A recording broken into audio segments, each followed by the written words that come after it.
How's it going, everybody? Thank you for joining us on this Tuesday, 18th of June, 2024. I'd like to thank each and every one of you for joining us on Facebook, YouTube, Twitch, X, Rumble, and Pill.net. And if you haven't already, please take a moment and hit that thumbs up if you're over on Rumble or YouTube. If you're over on Pill, take that red pill. If you're on X, smash that heart. And remember, sharing is caring. And all of those little things are like a big old virtual hug. And we appreciate it. Yeah. We appreciate each and every one of you joining us today. Absolutely. It was fun yesterday. It was a great time. We had a great time yesterday. Yes. Yeah. Joe is amazing. He is a brilliant man. He's like such an amazing brother. So we got Chachi in the house. What's up, Chachi? Got F Clan in the house. What's up, F Clan? Let's see. Got Miss Steph in the house. How you doing, Steph? I know. Hopefully your arm's doing better. Yeah, hopefully the arm is doing better. New intro is being worked on, guys. Working on that new intro. I am not a graphic designer by any stretch of the imagination. Stop it. I mean, I'm not bad for an amateur who's like YouTube trained, but stop it. I mean, YouTube has some benefits. You're ridiculous. I can be. Miss Colleen, how are you? Hey, Colleen, what's going on? Oh, she's lurking and making dinner. What's for dinner? What's for dinner? Yeah, got to do dinner Miss check. Tammy. Hey, Tammy. Colleen, hit that thumbs up. Boom. Thank you. It's amazing. And I'm not Bethany, so I'm a little bit behind. Behind, but I'm assuming that Light Spear is there because Light Spear is always first. Yes. Like actual first. But I have to. What's up, Light Spear? Yeah, there you go. What do I use for graphics? Adobe. Adobe. Sweet. Yeah. In which case, apparently, they own everything I do. So I guess I need to. There's Light Spear. Yeah, find somebody else or something else. There's Light Spear. What's going on? Miss Jenny. Jenny. Oh, and I just switched this. There we go.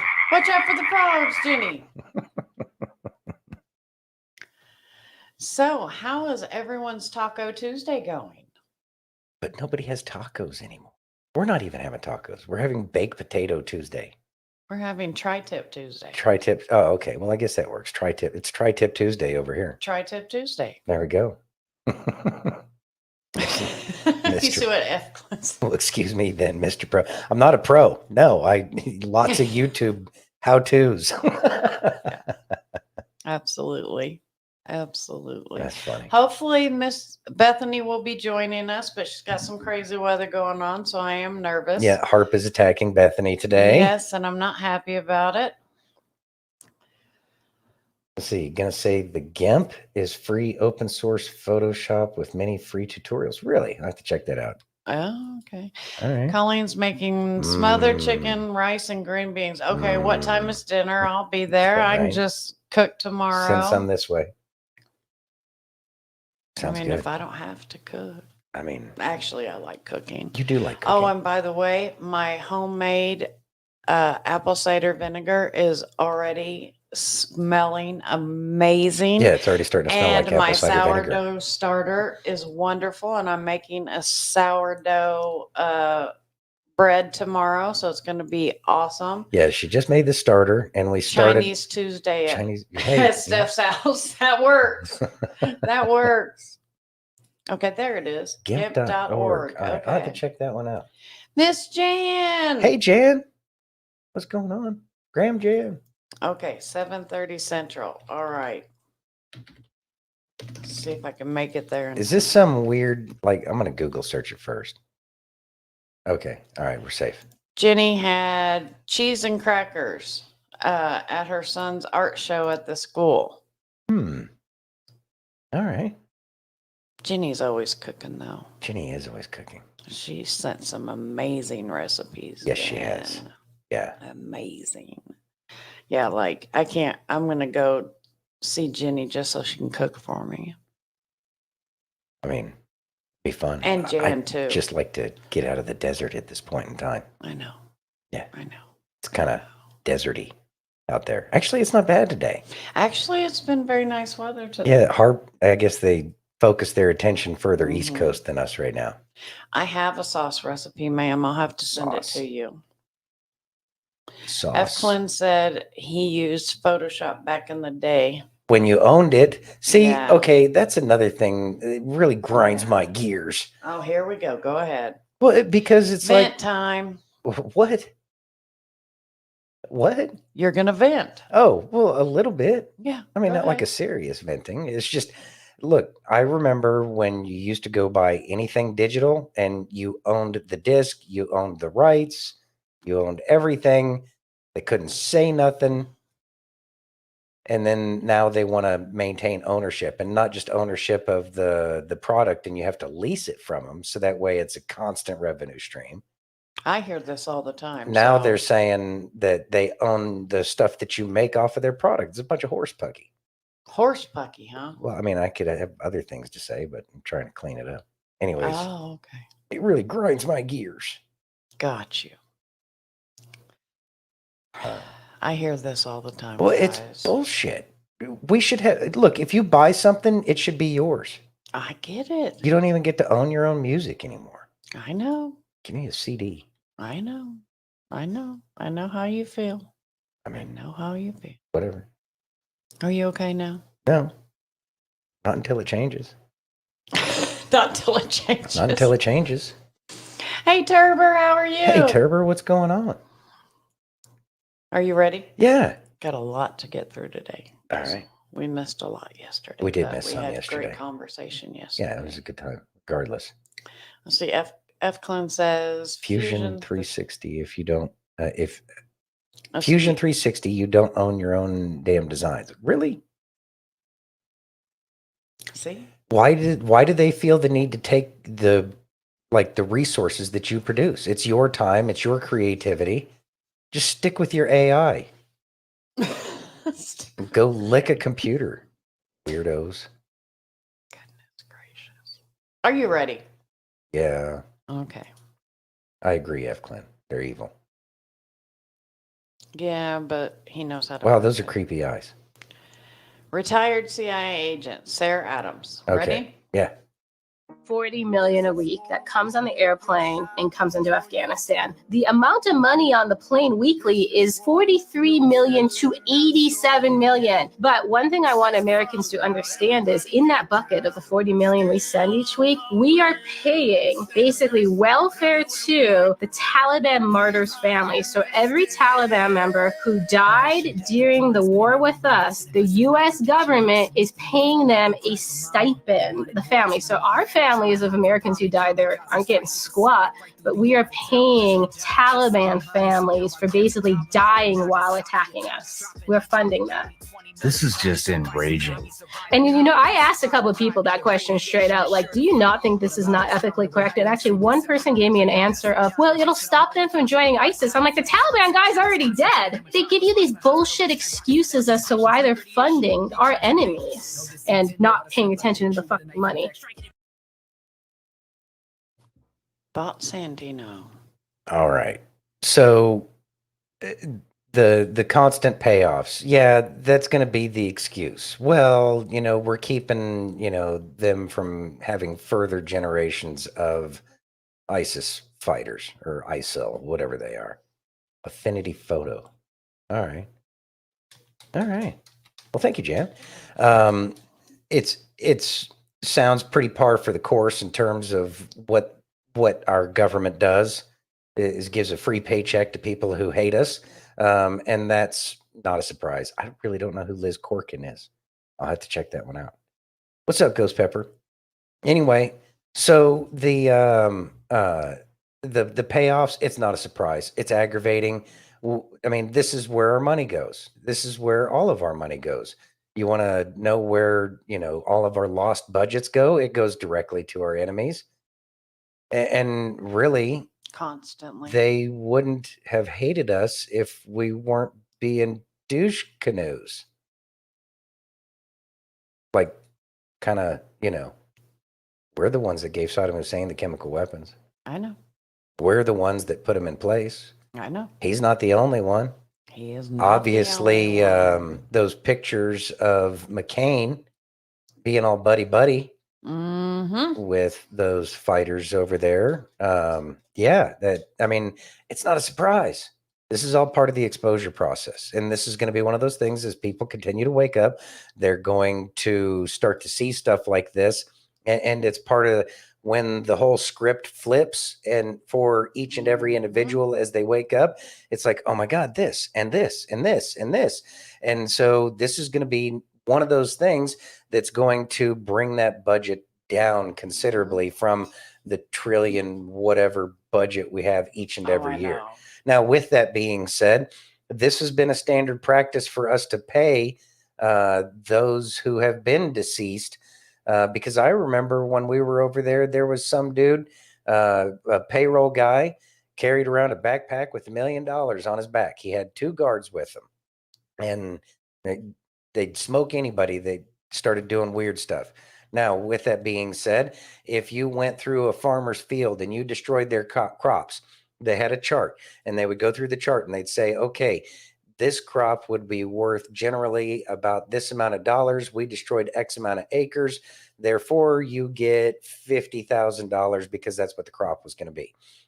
Also, if and what was explained to me, they didn't say anything about paying enemy combatants, but if somebody had wrongfully lost their life, they would go to the family members and they would say, and there's a chart, government being as ruthless and cold and calculating as it is, they have a chart. They say, okay, your kid was 19 years old. He would have lived to an average age of X. There's Bethany. Based off of, hey, Bethany, thank you for joining us. We're better now that you're here. So they had the chart. Person from this country at this age from this family group would make about this much money throughout the course of their life. Here's $200,000. That's what your kid's worth.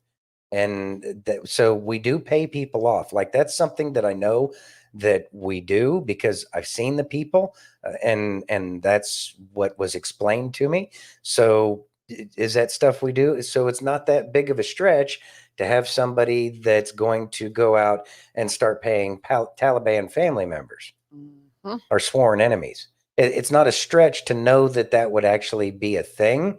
It's, hey, new friend. Hey, new friend. What is it? Wix Vixen. Hello. Thank you very much. Thanks for commenting. Thanks for joining us. Yeah, thanks for joining. We appreciate comments. Yeah. Yeah, it's kind of a fascinating thing, but it's not a surprise to me whatsoever. Not at all. I mean, you've told me about these stories in the past. Rambo! What's up, Rambo? What's going on, man?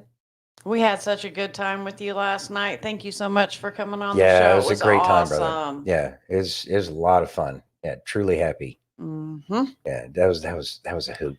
But I remember you telling me those kinds of stories about how they would do that. Yeah, but we weren't paying enemy combatants. I know. Family members.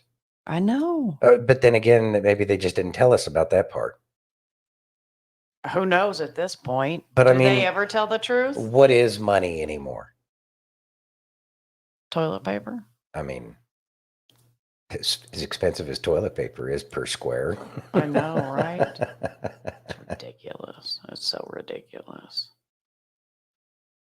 Oh, don't worry about it, brother. No. You you got to take care of family first. That's the thing. And yeah, 2 hours is kind of about where we were at anyways. Exactly. And it was a great show. We It was a great show. enjoyed it. It was a lot of fun. Yeah, yeah. we'll have to do it again soon. Whenever you want, Yep. open door. Yep. Santino can come on your show. You can come back on ours. Whichever. Both. Whatever. We enjoyed it. We did. It was a good time. And All right. if Santino goes over on to yours, I'll go over there and help in the background. Oh, thank you, Steph. You ready? Yeah. Are you? Yes. Okay. You see that? Well, I'm assuming that's Joe Biden be replaced by Gavin Newsom. Breaking Biden replacement announcement coming. White House in panic. Ready? Yeah. Well, we now have confirmation that, yes, President Biden will be replaced on the Democratic ticket before the November election. Congresswoman Luna confirmed to Fox News that this was the case. currently what's coming out of the White House that, a lot of people realize that Joe Biden's likely not going to be the nominee, which is from what we're hearing on Capitol Hill, Jesse, Representative Kiley had reported that Kamala Harris actually eyeing a run for California governor because of it. Right. That's the backup plan. So you are hearing also in D.C. that Joe Biden isn't going to be the Democrat nominee? Correct. It appears that our colleagues are trying to put guardrails on a 2024 presidential election with President Trump. So that's unbelievable. And then on the heels of that, the Daily Mail just about 4 hours ago reporting that, yes, this is going to happen, that Biden will be replaced on the ticket, and how Hillary Clinton, Obama, Pelosi, and Schumer are coming together and will topple the aging president when they do it. This is the plan that's been worked on. So that's the group of Democratic kingmakers. Exactly. It's Pelosi, the Clintons, and Chuck Schumer. And President Obama. And Obama. Okay. So the Daily Mail They decide, guys, not us, not the electorate. So the Daily Mail has revealed that if Joe loses in the first debate with Trump, or if his polling numbers keep falling like they have, it'll take a united front of liberal grandees to make Joe basically throw in the towel, according to the reports. The only people who would force him out would be Barack Obama, Bill Clinton, Nancy Pelosi, and Chuck Schumer, according to the Daily Mail. It would have to be one of the four of them collectively. Mrs. Obama, who has no close personal feelings for the Bidens, according to one well-connected Democratic source, flat out ignored the invitation, will not be involved in it. What? Strategists theorize, according to the Daily Mail, that Democrats would have to hold a public event to symbolically transfer power from Biden to a new candidate. Absolutely, this would be the case. Like, handing over the baton, basically. And arguably, I think this is really interesting. Nate Silver over at the 538 noted that Biden's average approval rating has reached a new low of 37.4%. And the number one concern among voters is his age, which Silver said was an extremely understandable concern, as Biden acts and looks his age is a huge outlier to ask for the job until he's 86 years old. That's a huge polling factor in this. But here's, I think, the really interesting piece of this is that Atlantic columnist Mark Leibovich basically says and cruelly sort of stamped the president as Ruth Bader Biden. And basically saying that that's a reference, of course, to the late Supreme Court Justice Ruth Bader Ginsburg, who angered a lot of liberals while Obama was president and didn't step down so that he could replace her. What they're saying is that this is his moment to not pull a Ruth Bader Ginsburg, that Biden should step down for the good of the party, hand it over to Gavin Newsom. Thoughts? So we've known, even though Trump said that the 25th would come back to bite him in the keister, right? Mhm. And so with that being said, we've been expecting and waiting for this to happen with Biden getting removed. Now, with that being said, the timing, if they were actually trying to save this election cycle, they would have told Biden, just don't run, right? But they kept on with keeping Biden in office for whatever reason. But I think it has a lot to do with the statement that Hillary Clinton said, where she said, "It's my turn." Yeah. I don't know how many people remember that, but Hillary got all bent out of shape because it was supposed to be her turn instead of Barry's turn. And that's what that's what I think kind of played along here. Now, Biden's going to get removed. That's not a surprise. With Newsom, we know that Newsom is not very popular. We know that he has destroyed California. And I think that what they're going to do is they're going to have Newsom get out of office. They're going to try to play the same old tired trope that they always play, which is, well, of course it's better now because finally all of Gavin Newsom's programs started to work. That they're going to try that bullshit, right? Do they have anything new? No, they always do the same thing. And then they're going to try to pump up Gavin Newsom over the next 4 years after Trump's making everything awesome. He's so slimy. I know. And they're going to, but even people from California, the recall that they did on Newsom proved that Exactly. they didn't want him around. Yeah, they're going to try to play the Democratic musical chairs. They're going to try to shift, and this is going to be a setup for after Trump's 4 years, because they know that Trump can only go 4 years based off of the which amendment is it that only allows him to run for 2 terms as president? I forgot the amendment number, but anyways, the constitutional amendment that makes it so that way a president can only go for 2 terms. So they know that Trump can't go another one, Mhm. and so they're going to try to put Gavin Newsom in as their main candidate moving forward afterwards. Yes. That's the long-term play. They're not, they gave up on the short term. Yeah, 12 more years. Well, and as we come out of this, I really hope that we're going to have a constitutional convention coming up real soon, and that's something that should probably be removed. But I know everybody's all hardcore on term limits at this point in time, but there's other and better fixes than term limits, because term There limits are. concedes the fact that our representative district should be what, 750,000 people per representative, Mhm. and that's not going to work. That's what's messing the whole thing up. There's too much power that these people supposedly represent over such large areas. We have to shrink the size of the representative districts, and that's Yeah. what's going to fix it.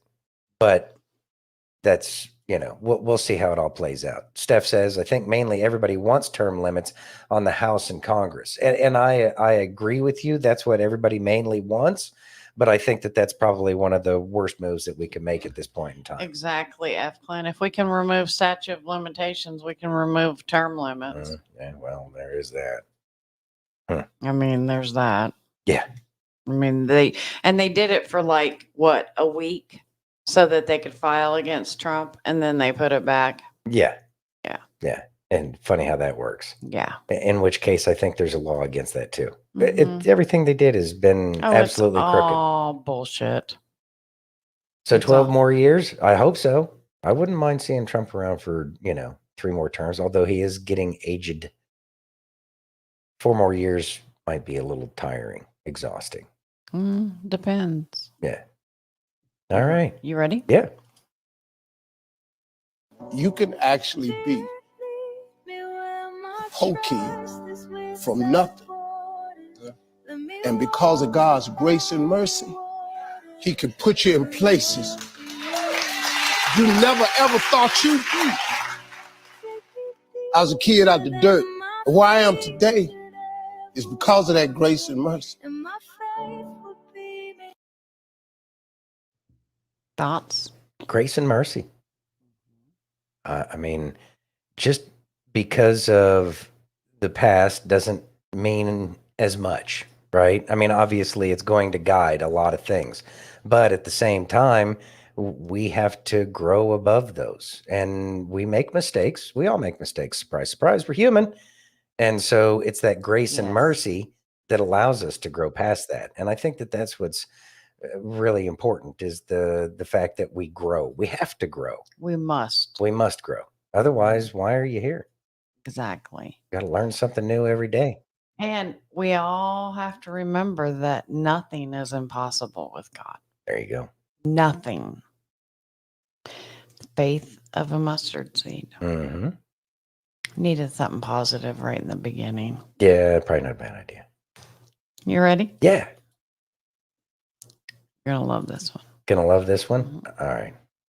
What's crazy is the fact that people say that the Republicans pander to the Black community, but the Democrats are the ones telling you, you need us. We're going to support you. Here's this handout, but it's just enough to barely make it. Like, you're not going to ball out, but you'll always need them. The Republican Party is saying, you don't need us. You got this. You're capable of anything. This is America. Make it happen. See, that's why people don't want to hear what I have to say, because what I'm going to say is do the work. Stop waiting for a handout. Reparations ain't never coming. And you know what's even crazier is letting the 10 million plus illegal immigrants that are coming over here and taking all of the American jobs. Pretty soon they're not going to need the Black vote, because they're letting in their voters that are going to vote to have handouts and be taken care of like they already are. So you go ahead and enjoy the pandering from the Democrats, Black community, LGBTQ community, people of color, all of y'all. Yes, enjoy it, because it's going to end soon. People are opening up their eyes. Thoughts? People are waking up.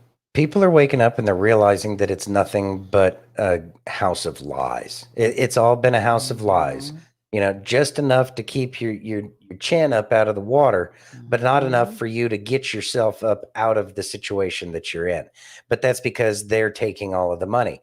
And then we see this literal invasion, right? That could very easily be an invading army because of so many of the military aged males without any family members that are coming over. So I call it an invasion. And that concerns me greatly.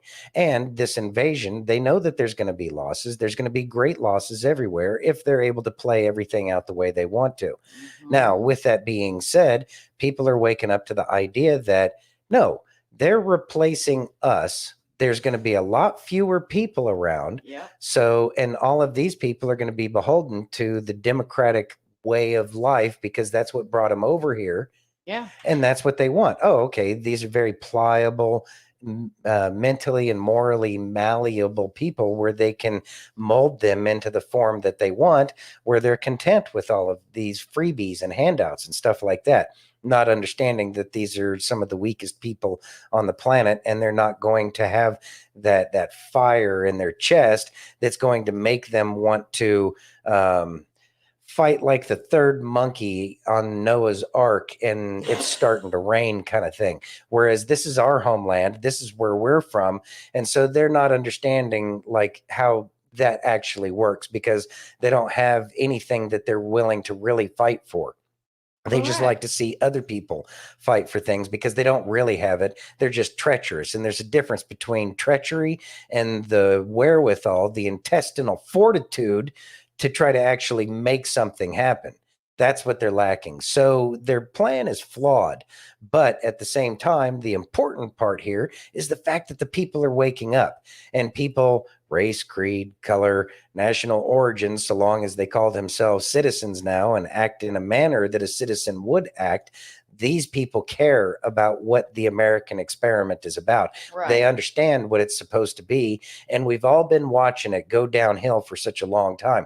So the fact that we see these people of all walks of life, from the many, we are becoming one. Absolutely. And that is going to provide our security moving forward in the future, provided that more and more people continue to wake up. You know, we got to keep waking people up. That's the important part. And I do find it interesting that they actually think that these people coming over here, who they have promised the world that they think are going to fight for this country, this isn't their country. They don't care. Why do you think they're bringing military-aged males? Because they're being promised the world. But they're not dumb, and they're not going to do what they think they're going to do. Well, maybe not. But let's keep in mind what the Nazis did to the brown shirts. They used them, and then they disposed of them. And that's the part that those people don't understand. Yeah, you get this, you get that. Don't worry about it. It's going to be rough, you know. And there's they're creating that dog eat dog kind of mentality. Why do you think they're bringing over all these gang members from other countries? Those are going to be the people that they are going to be using. They're using these people. So, again, it's the number of people who awaken is our best chance moving forward. I know, but you know what's even better? Oh, what? Mike Lindell. Mike To Lindell. celebrate the new year, we're having the biggest sale ever on overstock clearance and brand new products. For example, save 60% on our Goose Down comforters, the best comforters ever. They go perfectly with our MyPillow bed sheets and duvet covers. Save 25% on our brand new kitchen towels. They're made with the same technology as our famous My Towels. Our initial quantities are extremely low, so get them now before they go. Our seasonal flannel sheets are finally in. You save up to 50%, and they sell out fast every year, so order now. They're truly the best flannel sheets you'll ever sleep on. Or save up to 80% on all our clearance items. And this is where it gets even better. For a limited time, your entire order ships absolutely free. So go to mypillow.com or call the number on your screen. Use that promo code to get deep discounts on all MyPillow products. And for a limited time, your order ships absolutely free. Thoughts? Thoughts about Mike Lindell? He's a true American hero. Mm-hmm. So y'all have heard us talk about how amazing MyPillow is and all of their products. I don't have work tomorrow for that same silly holiday as well. So yeah, there's a holiday tomorrow. Yeah. We'll be here. Don't worry about it.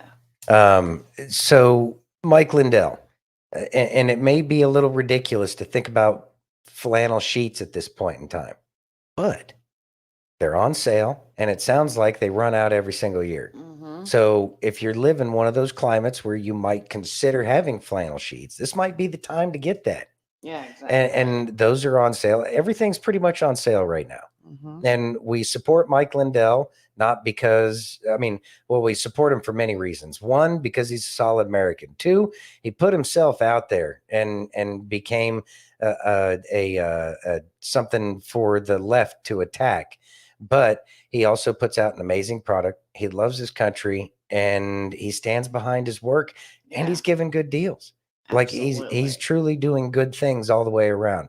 And he's been taking some licks, and one of the best ways we can support him is by going out and checking out Mike Lindell at mypillow.com/DTOO. There you go. Thank you. You ready? Yeah. We're going to talk about Bezos. Mm. Ready? Yeah. I know. What shocks me the most about Jeff Bezos cheating on his wife and having his team pics leaked isn't about the leak itself. It was about who leaked them. See, Jeffrey Bezos had a problem. Somebody had his pics, but there were two suspects. It was either the Crown Prince of Saudi Arabia or Donnie himself. You need to listen. The Crown Prince of Saudi Arabia hits up Jeff, says, Slimy. Jeff said, my boy. He said, you want to go out to dinner? Jeff said, sure, let's do it. At dinner, the prince goes, let me just cut to the chase. Jeff, you own the Washington Post, right? Jeff goes, I do. The prince goes, well, they talking smack about me. Jeff goes, what you want me to do? You know what they saying about you. But it wasn't about what they were saying about them. It was about who was saying it. I don't know if some of y'all remember, there was a dude who was a journalist who was saying crazy things about the Saudi government. Prince goes, you know what, whatever, dog. We're not going to agree on nothing. Jeff goes, well, we both like power. The prince goes, you like power too? And an unlikely friendship suddenly blossomed. They exchange numbers and they start texting each other. They start sending each other memes and just checking up on each other. Then suddenly, remember the journalist I was telling you about earlier? Well, he gets under mysterious circumstances. This is national news. It's everywhere. Jeff stops messaging back. The Saudi prince texts Jeff saying, hey, Jeff, don't believe everything you read. Now, the Washington Post also posts it. So again, it's everywhere. Now, the Saudi prince sends him a text. He goes, God, I thought I ghosted him. But he looks at the text and it's a meme, like the ones they used to send each other all the time. So he opens it, but he doesn't get it. So he closes it. That's important. Now, here is where things start to get wicked. Somebody hits up Jeff and go, hey, bro, we know you cheating. Jeff goes, what? They go, we know that you're cheating. Jeff hops on the computer. He immediately types up a heartfelt message on Twitter saying, me and my wife are getting a divorce after a trial separation. The National Enquirer, a magazine, go, that's so nice of you to say. Jeff, who this? Jeff go, oh, everybody go, Jeff, who that? Jeff go, well, it's kind of hard to see. The National Enquirer go, don't worry, we have actually plenty of pictures. We've been following you for 4 months. We got videos, we got pictures of you cheating on your wife with this lady, Lauren Sanchez. Jeff go, yeah, that did happen. Yeah. Jeff go, y'all finished? They go, no. Here are the texts that he sent her. Here are the texts that she sent him. They're very intense. Just think about what a man who takes a picture like this would send in a text, and you got it. Jeffrey loses it. The FBI hits up Jeff. They go, we're going to investigate it for you, but we just need your phone, shawty. Jeff goes, nah, I'm not finna give you all my phone. Instead, he hires a top security firm and this crazy good hacker. National Enquirer goes, Jeffrey, slow down. It's not that serious. We have your intense pictures. We have your intense text. We didn't post them. Jeff goes, it's fine. They go, well, I guess we'll just post them then. Jeff goes, it's fine. It's a race against time, I guess. Will you post the pictures? Will I find out who sent them to you? They go, Jeff goes, shh. He takes out a blank check and gives it to the security firm. You can't put a price on security. The Enquirer goes, They gotta knock on the door. It's a security firm. They start looking around and say, "What y'all got in here?" They, no, y'all can't be here. They go, "No, we just looking. We just looking. We see you when you get to the crib." They start seeing them when they start getting to the crib. They start following workers around. They start full on harassing them. The Inquirer messages Jeff, "What's going on, Jeff?" Jeff go, "They're just doing their job."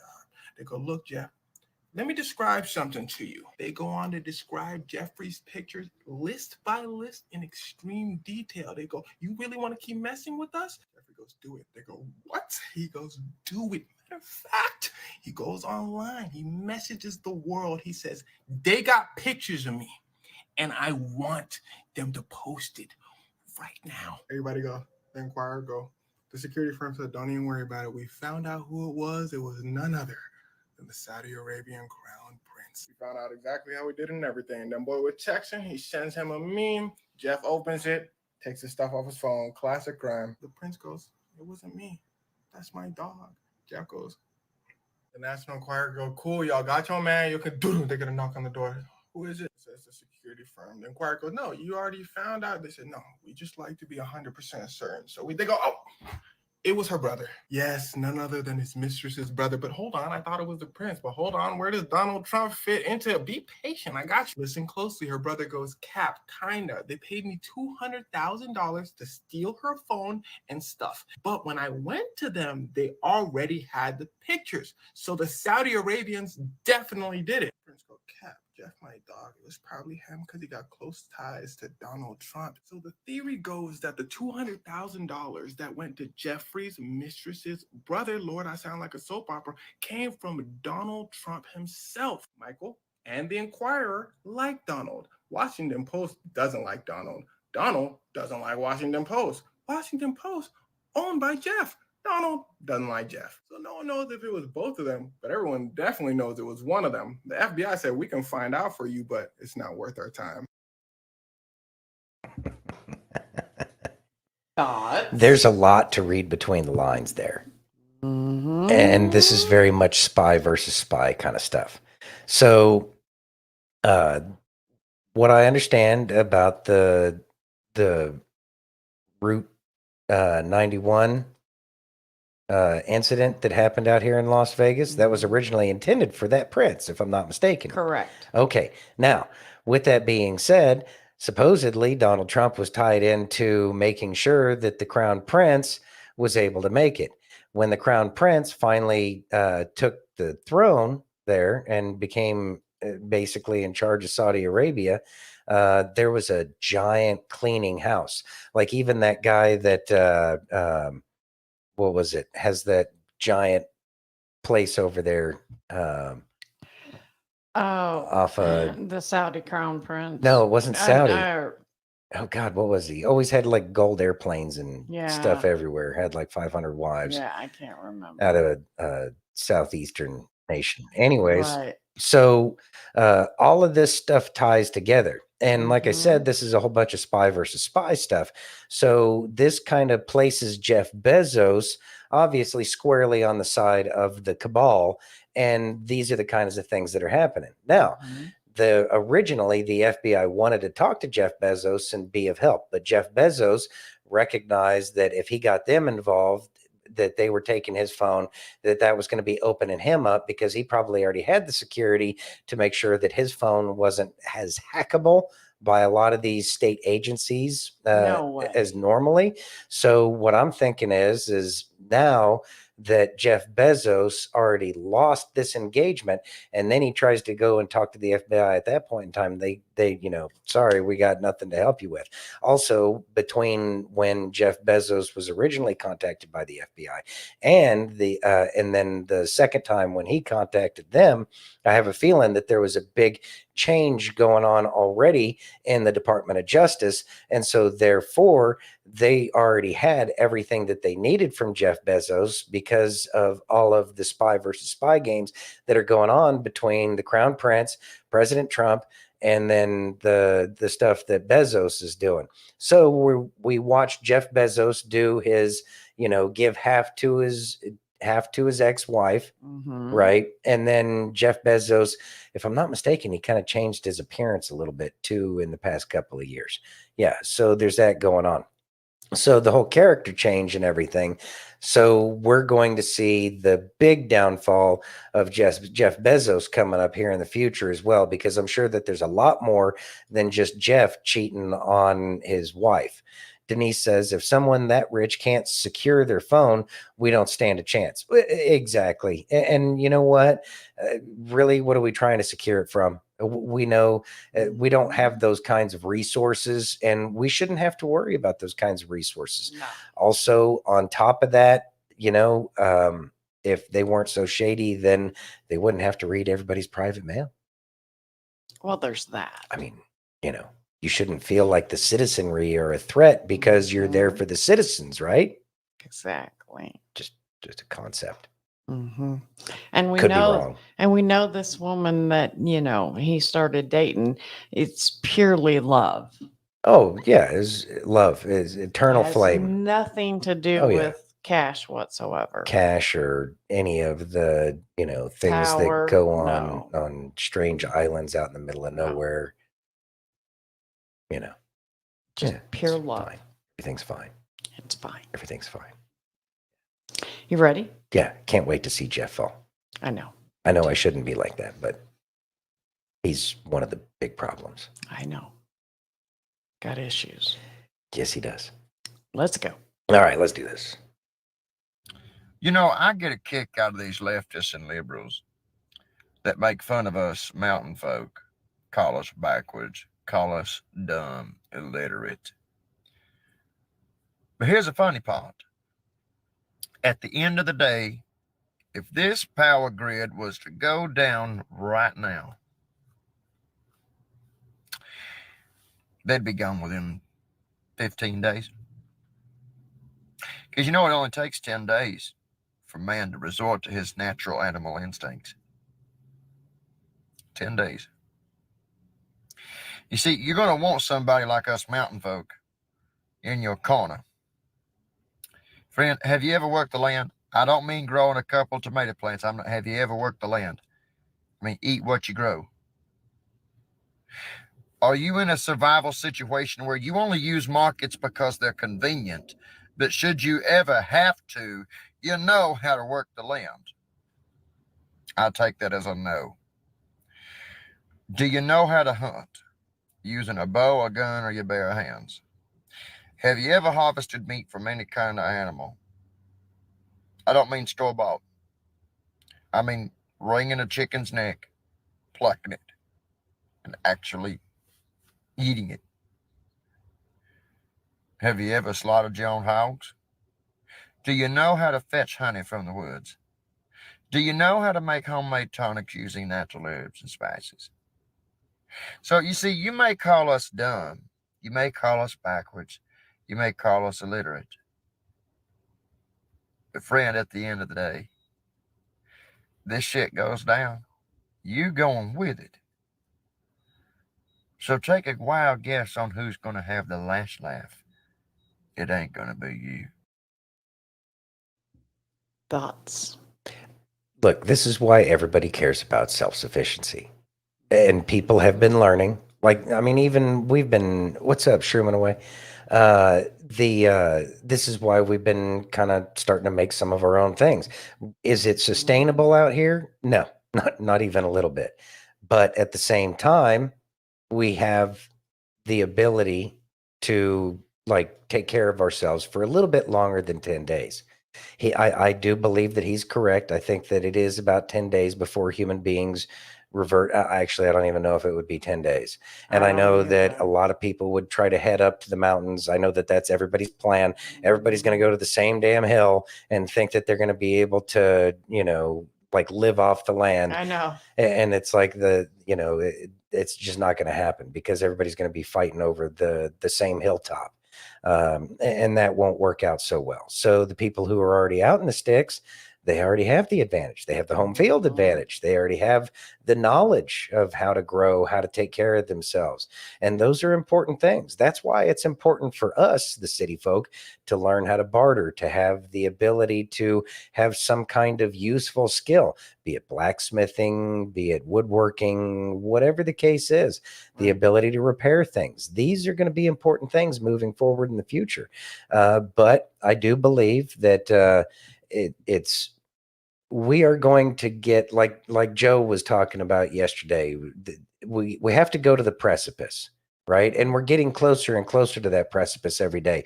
And a lot of people are getting very concerned about the Russians over off of our East Coast, going to Cuba, all of these kinds of things. These are big moves that could cause a lot of problems. And so these are the kinds of things that people need to be aware of. But I also think that part of this awakening process is that more and more people are going to try to be more self-sufficient and more self-reliant, so that way they don't have to rely on so many of these other things. It's always good to have as much of a stock and supply as you can to take care of yourself with food and water, and then understand how to stay cool in the summer without air conditioning, how to try to, do any number of skills, and to be friends with your neighbors, because each and every person is going to be able to cover, other people's weaknesses, strengths and weaknesses, covering each other. Okay. So with that being said, there is a lot of wisdom, and I've never understood, because some of the smartest people I've ever met were people that had absolutely nothing to do with the cities. Exactly. They can spot a horse trader in a second, and they know how to deal with those people because they can do the math better. They understand the value of things very well, provided it's something that actually matters. And I think that that's one of the things that a lot of people are going to start letting go of, are these things that don't matter. All of the fancy little doodads and gadgets, they're not going to be important anymore. Exactly. Understanding how to make your own solar panel, that's going to be useful. Having enough copper wire to make something like that happen, that's going to be useful. Exactly, Jenny. United we stand. And that's another one of these things that bringing us to the precipice is teaching us, is that united we do stand, and we must stick together. We have to. Bring the helper and getting help. They go hand in hand. Yeah. Yeah. Very true. Exactly. Yeah. I mean, and that it always Being cracks. the helper, not bring. It always cracks me up when people do that. Oh, these backwoods people, these backwoods people can run circles around you, and they know how to survive in ways that these city people would never understand. No. I mean, I grew up with grandparents who not only had a garden and took care of things, but, we, growing up as kids, we had chickens, we had cows, we had pigs, we had goats. And, I know how to make butter. I know how to do all these things. And it's not difficult. Is it time consuming? Yes. Is it hard work? Yes. But is it worth it? Yes. See, the thing is a lot of that stuff wasn't even hard work. It was just chores around the house. Mom's whole side of the family, they're farmers from before the American Revolution. And so, yeah, we all need each other without a doubt. But those country folk, yeah, we need them more than they need us. Yeah. You see what Jan says? Jan says, I use my canned goods on getting my oil changed. Never had to pay labor because I furnish him with pickles and such. And see, that's another thing. Yep. Is the ability to barter. Skill sets. Exactly. Boom. Yeah. The ability to barter is going to be something that I think a lot of us are going to find as a very important thing moving forward. And I wonder if some people nowadays even know what the word barter means, when you have people going on TikTok talking about, I don't even know why we need truckers. We just go to the grocery store that. Oh, okay. to get food. Imbeciles. So mean, killing animals. Yeah. Why are you Why are you buying where do you think that meat comes from? At The grocery store. The grocery store. They just, well, I don't know. I think anymore they do make it. Who knows? Oh, goodness. Who knows anymore, really? Well, and this is going to separate the wheat from the chaff. I know. Sadly. Sadly. Can chaff become wheat? I don't think so. I don't think that's how that works. I don't think so. Okay. How about some Kelly? Yeah, we could use some Kelly right now. Yeah. What if? What if I tell them who they are? What if I take away any fear of condemnation, rejection, or judgment? What if I tell them that I love them and I will always love them? And I can't love them any more than I already do right now, no matter what they've done.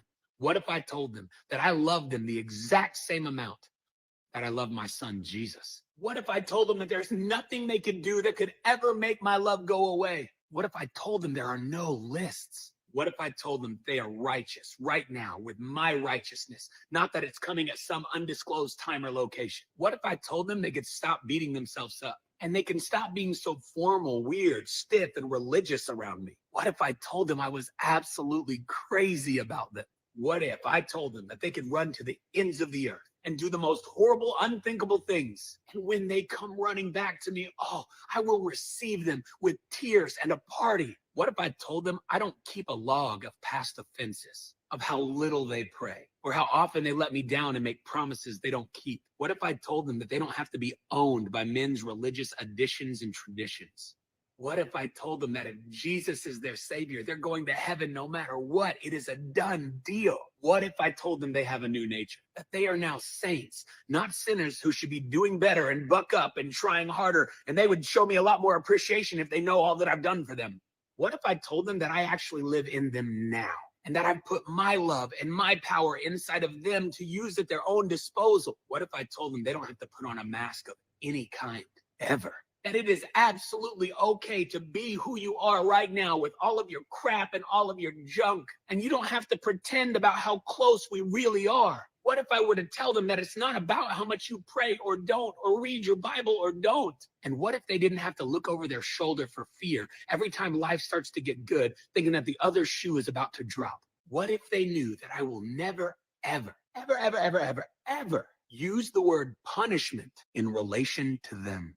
What if they knew that when they make a mistake and mess up, I will never get back at them? What if they were convinced that bad circumstances are never my way of evening the score and getting back at them for taking advantage of me? What if they knew that the basis of our friendship was not on how little they sin, but on how much they let me love them? What if they had permission to stop trying to impress me in any way? What if I told them that they could hurt my heart, but I would try and never hurt theirs? What if I told them I kind of like Pink Floyd's music too? What if I told them that the these and the thous have always got on my nerves too? What if I told them I never really got into those white gloved handbell things that you guys do at Christmas? What if I told them they could open their eyes when they pray and they could still get to heaven? What if I told them I do not care which name of mine you use, I just want you to use it? What if I told them that there was no secret agenda, there was no trap door, there's no man hiding behind the curtains pulling the levers? What if I told them it wasn't about their self-effort at all, and that it's really all about me living my life through them? What if I just told them the truth? You see, my friends, that right there is the New Testament gamble. That is God's gamble. Please understand, God took the dice and he threw them. He said in this New Testament, this new covenant, I'm going to tell it all. I'm putting it all on the table, all on the line. I'm going to tell them their purpose, and I'm going to tell them exactly who they are. I'm going to risk putting myself all right in front of them, and I'm going to trust that they're going to see me, that they're going to see my son, and they're going to eventually realize it's not about what they can do for me, but it's about what I already did for them. You see, you might be asking right now, Kelly, that's ridiculous. Why would God risk so much? Well, I'll tell you why. Because he always wins. Think about that for a minute. There's a lot there. Thoughts, Santino? There's a lot there. Okay. It's okay. So it goes over the whole forgiveness thing, and that we need to let go, and that it's not about all of these man-made doctrines that, become religion. It's about, I guess, about just getting that relationship with God. And I know that I go through this. I'm sure a lot of people go through this, about, waiting for the other shoe to drop was one of the things that he said specifically. Things start going good. Okay, what's about to happen? That takes a long time to try to let go of. But we get to that point by recognizing that these things that happen in life are for our growth. And that's, loving our reproof when we do something wrong. But at the same time, it's also recognizing that he's not doing anything to make our lives miserable. And I think that those kinds of thought processes come across to us because we are that way in a certain in certain aspect. It's a reflection. Sometimes I feel that the way we see God is only a reflection of how we see ourselves. And so we project that onto him. And it takes a long time and it's a lot of practice to recognize that God loves us. He wants us to be right and that we need to do the right things. Now, with that being said, that was kind of one of the things that wasn't really touched there so much, or at least I didn't hear it. But a lot of that boils down to the fact that, we need to live the golden rule, live the 10 commandments, live in living rightly, and that we can expect God to work through us, and that he does love us and he does care and he does want more, because he is I think one of the coolest things that he said there is that God is living through us, especially when we are living in a way that's right with God. It's just the opposite side of the same coin. Right. And so it's about letting go of the things that are negative in life and trying to embrace the positive. And even when things appear to be negative, we need to embrace the positive of that moment, because we recognize that he's trying to help us grow, that he's helping to try to help us become better versions of ourselves. And I think that, it's a great message.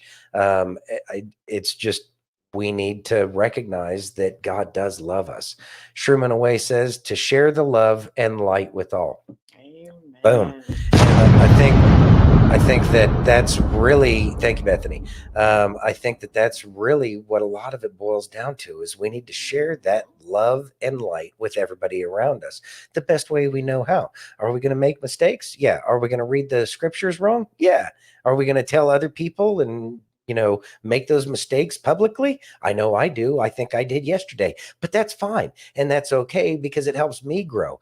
And I think that that's probably one of the most beautiful things, because we're here to learn. But the more we try to love, the better off the world around us gets. And right now, this world needs love and light more than it needs more darkness and hate.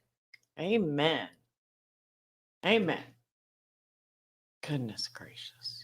I got words. Kelly's always got. I love Kelly. Kelly's amazing. He breaks it down. He does. He's So- definitely being spoken through. Yes. That's why I he resonates with so many. I believe that. Yeah. Yeah, I do. A teacher of sorts. Yeah. Yeah. And and he helps me. He helps me understand a lot of things. So. Yeah. You ready? Yeah. How about some James O'Keefe? I haven't seen O'Keefe in a while. Well, here we go. Woot woot. I love James O'Keefe. The next time someone is stealing, scamming, defrauding, or simply lying, they might be sitting across from someone that works for me. And stay tuned, because next week we're going after Disney.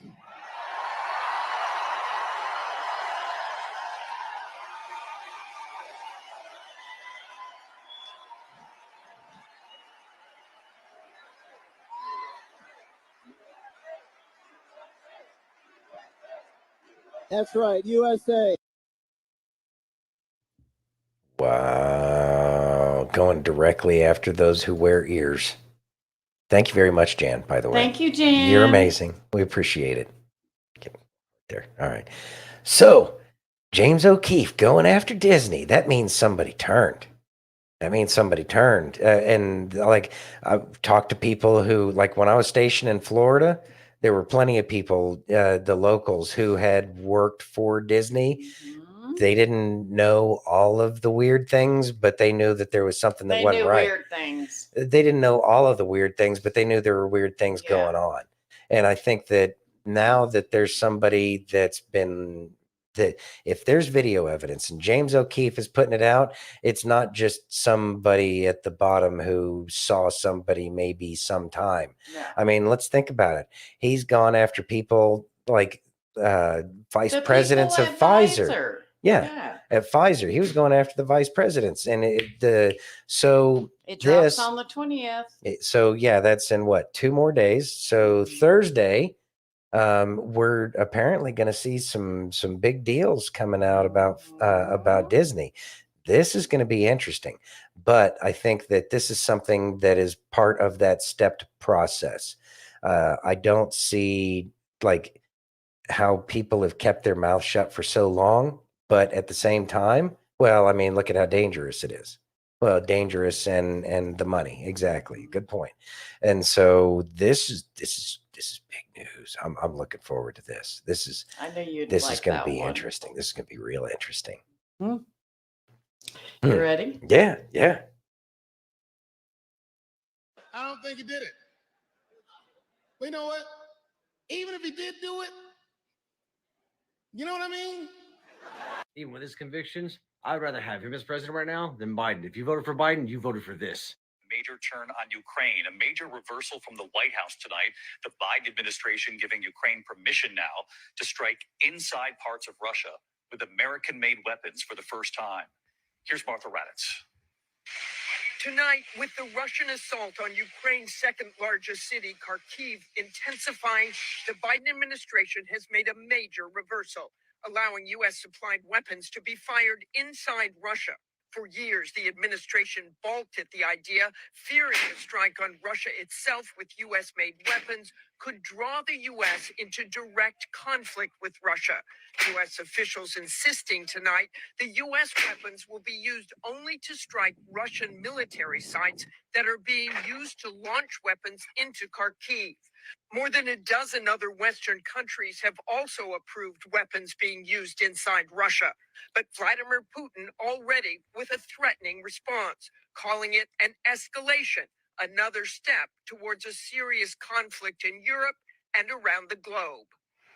It will be the I had Civil War before World War. You have family in the armed forces, especially combat arms. Start saying your goodbyes now. Speaking from experience, once this starts, you won't get a chance to. Good job. Thoughts, Santino? I'm praying that we do not get to a hot war with Russia. I know. Russia has been very calm, and I know that Russia could have run through Ukraine in a half a second if that's what they wanted to do. But they've been kind of slow playing it. But then again, Russia hit all the biological weapon sites like right off the bat, and then they kind of gave up some ground. So there's another game that's being played right now that's a lot bigger.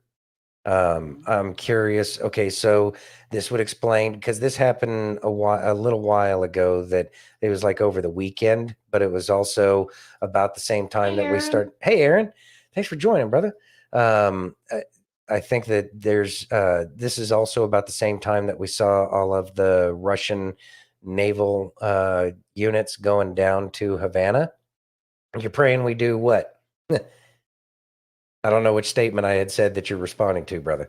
Yeah. So with the whole using American weapons against the Russians, they've already been doing that. Like we've already been using, or that not we, but the Ukrainians have already been using our weapons against Russia. Now to use them inside of Russia, that does escalate it. But really, from what I understand, the Ukrainians are getting their ass kicked. That's why they can't even get people. That's why I have to go kidnap people to go put them in their military. Yeah. So I'm thinking that a lot of these weapons are kind of getting turned over to Russia at this point in time. I'm pretty sure they have one of our tanks. Who knows what all they got that we left behind in Afghanistan.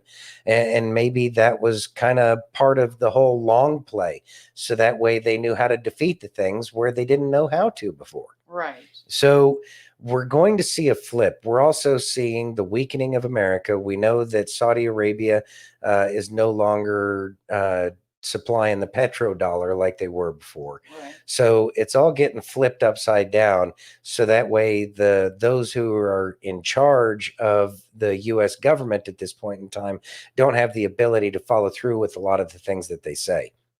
Rambo followed up here. Look like we are at war with Russia. The ball is now in your court. What if China, Russia, and you know what? I think that's a lot of what's going on, man. They're going to make it look like we are at war. And I think that this is like what you were talking about last night, have to get to the precipice. We have to get right there. A lot of these people have to recognize that it's their sons and daughters who are going to be with their heads on the chopping block. That's when people will, only at the precipice will people have the will to change. Because I have to say, being someone who has done the goodbye, who has said, has stood there and not known is your loved one coming back and dealt with the families and stuff like that.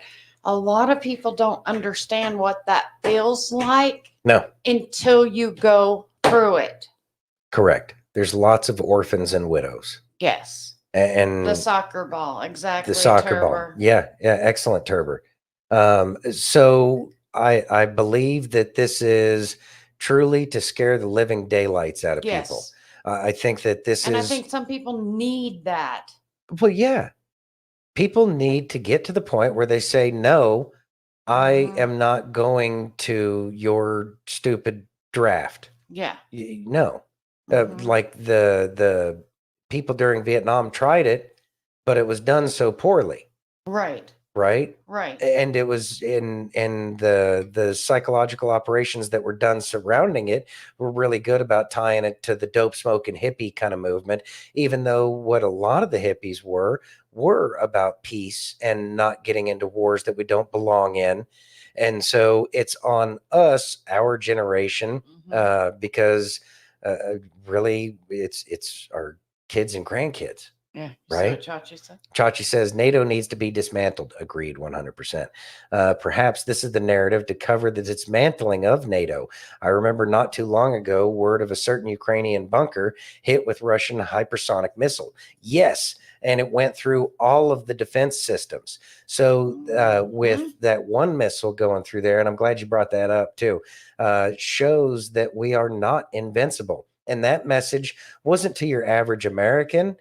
Because your average American is still the, America, fuck yeah, come to save the day. Yeah, that's what your average person looks at. That's what they think. They see all of this military porn out there showing about how great our, F-35 fighter is, about how great, all of our equipment is. We got, robots with lasers on their foreheads and shit like that. And these things are going to be pointless because Russia is going to be fighting a very different war.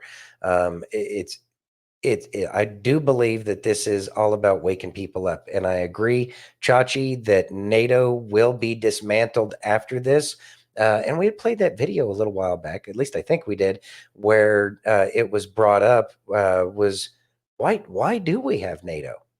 Like, what's the point of NATO anymore? Oh, it was Tucker was talking about it. Yeah. We played it. Yeah. Tucker was talking about that. Why do we have NATO anymore? What is the point of NATO? It was to deal with the Warsaw Pact. Warsaw Pact has been gone, and we've got most of those countries that were in the Warsaw Pact now in NATO. Crossing red lines all over the place. Exactly. Yeah. So speaking of Tucker. Mind your own damn business. That's what we need to do. Speaking of Tucker. Ready? Yeah. You're working at CIA during the Trump election. And now that we know that the CIA had a big role in the 2020 election, trying to hide information from voters, does that surprise you?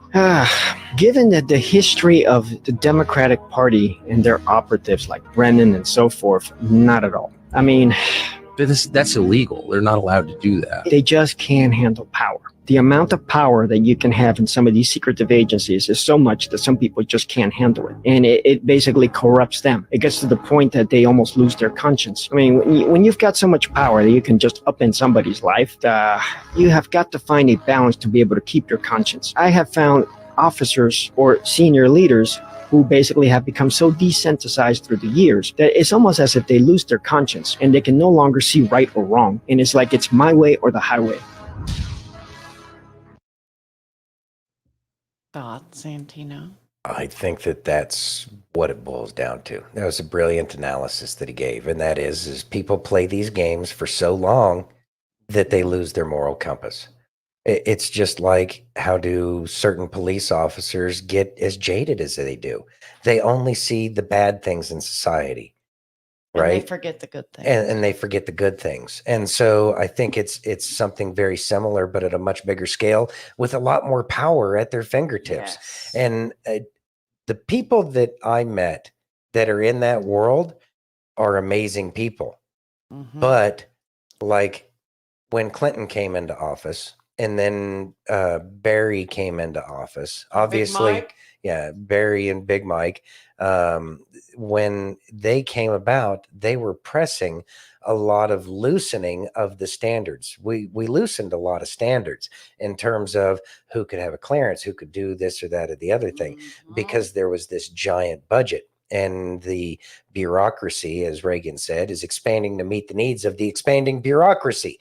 And that is what happens because the Most bureaucracy, terrifying words in the world. we're the government and we're here to help. There you go. But it's always bringing people in under the guise of making things better, but people lose their way at a certain point. And there were a lot of checks and balances that minimized a lot of that stuff in the past. And a lot of those checks and balances went away. So with this great awakening that we're going through, is the CIA going to be dismantled? Same thing in this scenario, Denise. Conscience or soul? Yes, both. So with this great awakening, we're going to see a return to a lot of the older ways of doing things. And we are finding the wisdom. And we couldn't have the wisdom unless we made the mistakes, right? You don't get wisdom until you made the mistake. And so we've made all of these mistakes. And now that people are waking up, we're going to understand the wisdom as to why things were when it's human nature to want to push back against rules that we don't understand. Why is this rule here? Why is that rule there? And Why? we are naturally curious. Mhm. Will you certainly lose your life if you eat this fruit? Right? I know. So we are finding out. Fruit, not apple. Oh God. We're not moving on. Not doing the apple thing again. Yeah. Just so you know. All right. Yeah. Nobody's fighting with you about the damn apple. You ready? Yeah. It was a tomato. It was a fig. Tomato. Let's go. All right. Well, Patriots, get your cups ready because there's going to be some liberal tears pouring after this one. Friend, let me show you just how double standardized, two-faced, fake, and phony the left really, really is. Now, the leftist media over here is acting as if these phony 34 felony charges slapped on Trump is just the worst thing to ever hit this country. The worst thing known to man. So shocking. Now, y'all remember George Floyd, don't you? Oh, who could forget him? A lifelong criminal, convicted felon, criminal record 50 miles long. This man even held a pregnant lady at pew point. And the left presented his family with a folded flag, hailed him as a hero, praised him day and night. Seems they have a fetish for felons. You see how double standardized that is? Very double standardized. You see, friend, that is why anything, and I do mean anything that comes from the leftist media, especially when it's in regards to Trump, should be taken with a grain of salt. because it is, without a doubt, baseless, double standardized, hate driven, communist propaganda. I'll rest my case. Thoughts? I love that guy. I know. Fetish for felons. Well, we know that they love Trump. That's why they're always talking about him. Dude, he lives rent free So in they're their trying. heads. So they're trying to. What is it when somebody deify? They're trying to deify Trump by giving him all these felonies. Yeah. What I find absolutely ridiculous about this whole thing, and he made an excellent corollary with it, and that is everybody's okay with George Floyd, and we can make statues of that dude, despite all of the things that he did, And murals. and murals, and it got struck by lightning. Just throwing that one out there. Anyway, but they have problems with some basically white collar, not crimes, Mhm. and That they had to dig for and open up a window for a week. they had to change the laws, right? But that's really not even the point anymore, because the thing is they really do have no problems with people breaking the law. It's just people breaking the law that hurts them. Yes. And that's what their problem is. And that's what people are waking up to. So what does this really boil down to? Does this mean that the people that can't see the hypocrisy and everything that they're doing, do they have the mental capacity to be able to vote and say who should or should not be? Look, they were telling us that we couldn't wonder if receive. they have mental capacities. Look, they feel that we didn't have a right to go see a doctor because we didn't get the jibber jabber, right? Correct. You could be Oh, you being got it. Come unalived. right in. Yeah. You didn't die, unalive on the sidewalk. Yeah. All right. And that's just that. Mhm. So the point being is that they are so far removed from what a citizen should be in terms of any kind of compass that would be considered a moral compass in relation to those people around them that breathe the same air they do, that work and provide things for them, all of that. So are they mentally incapable of being able to vote? And should they be allowed to vote in the future if they don't wake up at a certain point? Because clearly they don't have the capacity to be able to reason through a problem and see something very blatant and obvious, such as all of the cheating that they did to make a felon, to include, changing the laws, changing how many people had to actually say guilty, only needed 4. Only 4 because the judge said so. Because the judge said so. These are all things that are counter to everything that this nation is. I know. Do these people have the mental capacity to be able to vote in an election and put people into office? No. Okay, so how do we do that? I mean, I'm just saying, it's just throwing that out there. I know. With all the vile crap that they've said and done to try to minimize and silence us, to separate us from society, to keep us. Protests, the summer of love. And they buy it hook, line, and sinker. Yeah. Should they have the right to vote? Should they have the right to influence politics in this nation when they clearly are a bunch of tyrants themselves who they think should be thrown in jail or unalived simply because they don't agree with them? These are the Nazis that we were fighting against. Mm-hmm. And they're supporting those that managed to weasel their way into power. Yes. Just throwing it out there. I know. You ready? Mm-hmm. There we go. Denise says we need good citizens. We do need good citizens. And unfortunately, we're lacking in that department. That's because people got used to watching the television I know. and thinking that the Kardashians is a way to live a life. I know. All right. All right. There we go. Why is no one talking about this kind of temptation? The greatest weapon of mass destruction in world history is Satan's favorite secret weapon. You know what it is? Food. The very first temptation in the history of the world was a food temptation. The very first temptation of Christ was a food temptation. Oh, but wait, there's more. The children of Israel went down into Egypt and were slaves for 400 years because they were looking for food. Food is Satan's secret weapon. Maybe that's why it says in the New Testament, whether therefore you eat or drink or whatsoever you do, do all to the glory of God. Wow. Eat or drink? Doesn't seem like that should go there. Whether or not you pray or read the Bible, do all to the glory of God. That's what we think. Whether or not you go to church or you tithe, do all to the glory of God. No. Whether therefore you eat or drink or whatsoever you do, do all to the glory of God. Food is Satan's secret weapon. He's used it to kill more people in world history than any other weapon. Most Americans dig their graves with a knife and fork. I'm telling you, your health, use it. Your fitness, use it, or you will lose it.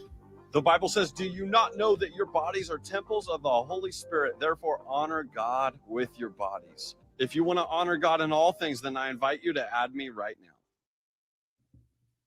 Thoughts, Santino? Beautiful point. Beautifully stated. Hmm? You want to read that? Steph says, well, if you don't think that they don't know who is who and who is what as far as how we vote and who we voted for and who has changed their minds, then we all have rocks in our heads because they know. There you go. They know.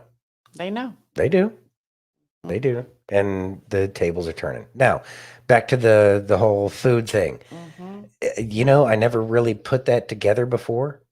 I mean, I guess that's kind of how it's really done. But people do dumb things when they're hungry. People are willing to let go a lot of their morals. What was one of the things that the Israelites were complaining about when they were wandering through the desert? Where are we going to get our food? Well, no, the manna. They Meat. got tired of the manna. Yeah. They wanted meat. I want more food. You know, I want a variety. Yeah. And so that's a discipline. But that's also why the discipline of fasting is very much a thing. Yeah. It's one of the things that all of the apostles did. Like fasting is a big part of the Bible. So it makes sense, even though it's not laid out plain and simple like that, it makes a lot of sense that that is very much a way where we can fall and something to think about. Absolutely. I don't know. That's, yeah. Variety meat for UF clan. I mean, I get it. I get It's it tasty. too. That's why PETA exists. People eating tasty animals. Really? Isn't that what it is? No. Is that not what it is? No. Oh. Well, then why did they kill more animals than any other? Because they're hateful Oh. and evil. Probably An gave, evil organization. probably gave Fauci the beagles. I know. You ready? Yeah. I got Tucker again. But I'm going to tell the truth no matter what, period. And I'm going to say it as loudly as I possibly can, recognizing the whole time that the consequences could be very severe. I mean, I know for a fact they could be, I've already dealt with this a little bit. And I mean, actual consequences, but that's just what it is. Like, what did you expect life was going to be about? Just ordering shit from Amazon? Like, this is what it is, actually. This is what it's always been. Well, now we do have to face human nature, and human nature is, you know, both good and bad. And there's certainly ugly parts of it. I mean, as you know, as in Jeremiah, it says, like, who knows the depravity of the human heart? Like, it's like they're capable. People are capable of anything at their worst. And so just know that. It's all right. Just know that. And stop being so shocked by it. Like, would they kill people to take control of the world? Are you joking? Know that telling the truth, and you're a living example of this, is enough to get you killed. Just telling the truth is that offensive to the people in charge because they're not just liars. Their currency is lies. They're about lies. The whole thing is a lie. And truth is the most offensive thing to them. So yeah, could you get killed? Absolutely, you could get killed. But maybe stop whining about it and do the right thing. I was about to. Thoughts, Santino? People are peoply. That's the best I got for that one. People are willing to do some of the most depraved things if they think they're going to get an advantage. People don't care. People will sit there and talk about say all of the things that they think people want to hear, so that way they can get money, so that way they can go do all the things that they want to do. People will, when they think somebody's not looking, go do some of the like craziest stuff you can think of. Look at the serial killers that we've had. Look at Podesta and the fact that he had Jeffrey Dahmer's one of the victims in gold as a art piece. Like how Yeah. does that not tell you about the psyche of some people? So yeah, they are willing to do whatever to silence those who are threatening them. Yeah, I get that, because you're doing something wrong Absolutely. deep down inside. Shouldn't be doing that. Hmm? But people will, as long as they feel that they can get an advantage without getting caught here on this plane of existence, they don't care, they'll do it. I know. And that's one of the flaws that we have. Like, we understand that Adam and Eve only made it a couple of hours before they got booted out, right? Right. Because we don't know any better. We got to figure out stuff the hard way.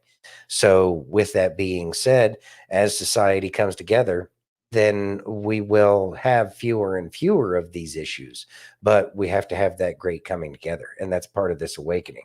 So I truly believe that, yes, this is the way things are now, but because they're doing things this way, the most depraved people have made their way to the top, and they're running things the way depraved people would run them.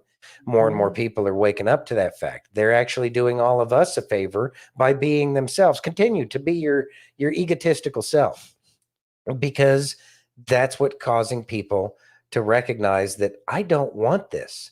This isn't good. This isn't good for me. This isn't good for my neighbor. This isn't good for the people on the other side of town.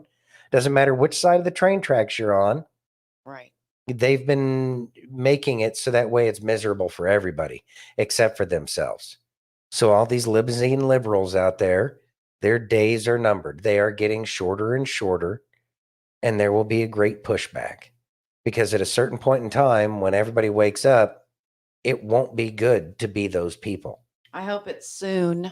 It's soon. Exactly. Soon. It's happening soon. I know. We went over that. Soon. Yeah, soon. Exactly. You ready? Yeah.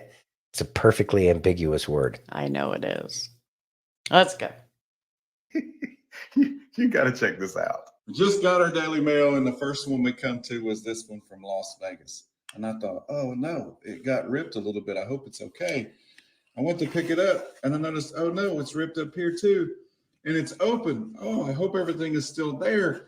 But then I turned my eyes toward the back of it with this rip, and I pulled it back, and look, it's Jesus. He's hanging on. After all it's gone through, he's not left it. He's not forsaken it. He's still right there. We got to talk about this. I'm sure when this started, this journey, it was sealed up and looked nice, but it's gone through a lot to get to where it's at. Maybe that sounds like your life. Can I give you a good dose of hope today? See, you and I too started out our life without blemish, but then things happened and it left a scar. Or maybe we opened ourselves up to someone only to be betrayed and have them try to steal our joy. Or somebody came along and backstabbed us and left a wound that's hard to overcome. And you would think with all that we've experienced in our life that this would be the end of us, that there would be no more hope. But as a believer, all these things do is go toward revealing the one that's inside of us. I'm not going to hide my cracks, my scratches, my dents, my issues, because it's in those things that Jesus is revealed. It's in my weaknesses that he is made strong. So flaws and all, I hope all the world that sees in you and me is Jesus. Shine, Jesus, shine. Love you guys.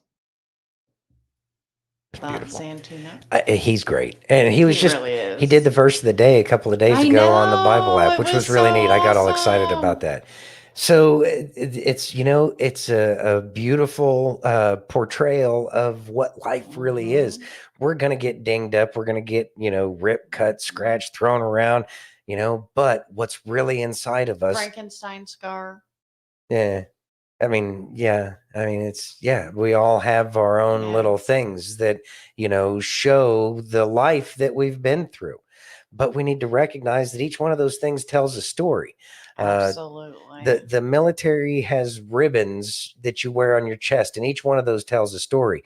But each human being, it may not be a ribbon rack that you wear on your shirt or whatever, but at the same time, we all have our own scars and bruises and cuts and hurts, and we wear some of these Betrayals things. And But there's also beautiful things, that leave those kinds of marks on our body, like childbirth. It changes the body, right? And that's something that tells a beautiful story as well. There's tons of stories out there, and each and every person has stories. And that's what makes this whole thing called life beautiful, because nobody's making it through where it's super easy. I will say that we have it easier today than people 500 years ago had. yes. People used to fight wars with sharpened metal sticks, and that's about it, right? And now we're a lot more fancy, but medical things have gone a lot further. People are living longer. Things are changing. So through all of these mistakes, we are gaining wisdom, but that wisdom is being able to be shared. And that wisdom, as time goes on, makes everything a little bit better. And so we don't have it as hard as people may have had it before, but we are trying to make it better, so that way things in the future are much better for each and every one of us. But that doesn't mean that each and every one of us isn't going through our own rough patch in life, Right. or rough Our life Job in general. season. Our Job season, because again, we recognize that these are the things that give us our stories. One of the things that's common in the military is the most miserable times make for the best stories. And so we may go through miserable times, but the story that happens afterward, because you made it through it, is the thing that makes for the good story, because you grew and you overcame. And so those are the things that we need to recognize, is not focus on all of those rips and tears and all the problems that were on that envelope, because it's what's inside that matters. And that's where the beauty shines. And That little Jesus. that little tiny Jesus inside of it. That's pretty cool. That was awesome. Yeah, those are neat. That was awesome. So we haven't talked about this in a long time, but how Alright. about an update on the Brunson case? Ooh, haven't talked about that in a long time. Yep. All right. Here we go. All right. Okay, so what's the problem? Okay, here's May 16th, 2024. Representative Massey introduces Federal Reserve Board Abolition Act to end the Fed. Okay, and if you read this, Representative Thomas Massey announces the introduction of H.R. 8421, the Federal Reserve Board Abolition Act. Massey's legislation abolishes the Board of Governors of the Federal Reserve and the Federal Reserve Banks. It also repeals the Federal Reserve Act, the 1913 Federal Reserve Act that created the Federal Reserve System. I'll just continue reading this. Americans are suffering under crippling inflation, and the Federal Reserve is to blame, said Representative Massey. It's a much bigger problem than inflation. During COVID, the Federal Reserve created trillions of dollars out of thin air and loaned it to the Treasury Department to enable unprecedented deficit spending. Now, wait a minute. That money belongs to us. It belongs to the Treasury. What are we doing allowing the Federal Reserve System, which is nonprofit, to own that as profit and then loan it to the Treasury? It's not supposed to be loaned to the Treasury. It's supposed to be transferred to the Treasury as profit, as on budget profit, basically. Like when the U.S. Mint creates coins, that value belongs to the Treasury, belongs to the U.S. government. So America needs to wake up to the fact that when $1 trillion is created out of thin air, it's supposed to be profit for the Treasury, not tax debt. So we're launching a new campaign. Hopefully it'll be up within about a week. Volunteers are working on it right now, where it's going to be an opportunity, the first since the 1800s, to sign your own personal petition for redress of grievances, to expose the Federal Reserve System to Congress and demand that Congress stops this nonsense of borrowing our own money. And Stephen Moore and I had a conversation a few years ago in Las Vegas. And to simplify it, if we could enforce the nonprofit status of the Federal Reserve, which this is even more than that, the money that the Federal Reserve System, the shareholders of the Federal Reserve System, the bankers, the money and the property and the assets that they have acquired through the creation of our money that belongs to us, If we could recover that, it would exceed the federal debt by an unbelievable amount of money, and it would completely eliminate the need for any taxation whatsoever, right down to the local level. Stephen Moore agreed with me on that concept, and I'm going to be at FreedomWorks. No, not FreedomWorks. That's a PAC. I'm going to be at Freedom Fest in Las Vegas, Nevada in July, and hopefully I'll be able to have another conversation with Stephen Moore and maybe videotape it.